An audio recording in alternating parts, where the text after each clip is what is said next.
Bonjour à tous, bien-aimées familles humaines, c'est Gilles Mansillon et je viens à vous aujourd'hui pour répondre à une question qui m'a été posée, qui essentiellement, je trouvais que c'est une question intéressante, comment faire pour travailler avec les planètes plutôt que de subir leur effet dans l'astrologie.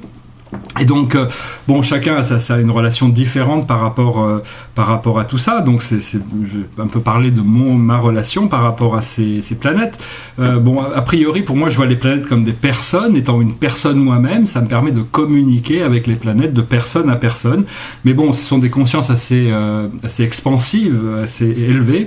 Donc, des fois, elles communiquent de manière plus subtile grâce à des énergies. Et donc, c'est un échange d'énergie tout le temps entre nous et ces énergies.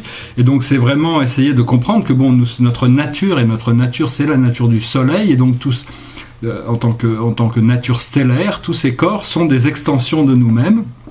Et donc c'est une question de créer un lien d'énergie conscient pour arriver à communiquer avec ces entités. Aussi également, quand je travaille dans ces tableaux, je peins les symboles de ces planètes, donc ils s'intègrent à travers moi, et plus tard on peut intégrer ces énergies sous forme de logos, c'est-à-dire des énergies sacralisées qui viennent s'intégrer à nous et qui permettent de rentrer dans notre ADN, dans notre conscience, pour arriver à les recevoir de manière plus directe et plus puissante aussi. Bien sûr, il y a là aussi le pouvoir de recevoir ces énergies à travers l'interprétation que certains astrologues font des situations par rapport à leur vision de l'astrologie du moment. Et donc, une fois que vous comprenez que tout est une extension de votre propre conscience, vous pouvez les intégrer plus facilement.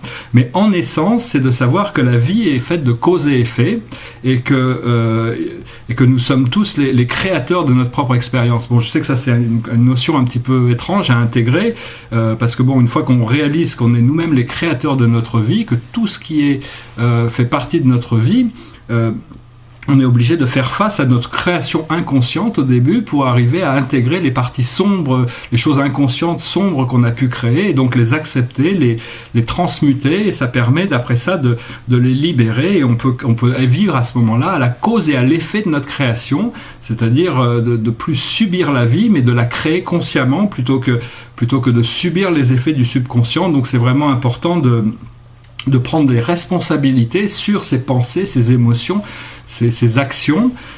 Et donc à partir de là, on peut commencer à être plus responsable de sa vie, et donc de créer plus consciemment. Et donc à partir de là aussi, les planètes nous affectent de manière différente, parce que dès qu'on devient pleinement conscient et que nos corps mentaux, physiques, émotionnels et astraux sont alignés, on devient beaucoup plus apte à recevoir cette énergie centrale, cette énergie divine, et on devient beaucoup plus... c'est beaucoup plus facile de prendre conscience des choses pour arriver à les modifier selon notre désir, selon ce que notre moi supérieur veut nous amener. Et donc on arrive dans un état transcendantal où l'astrologie ne nous affecte plus de la même manière.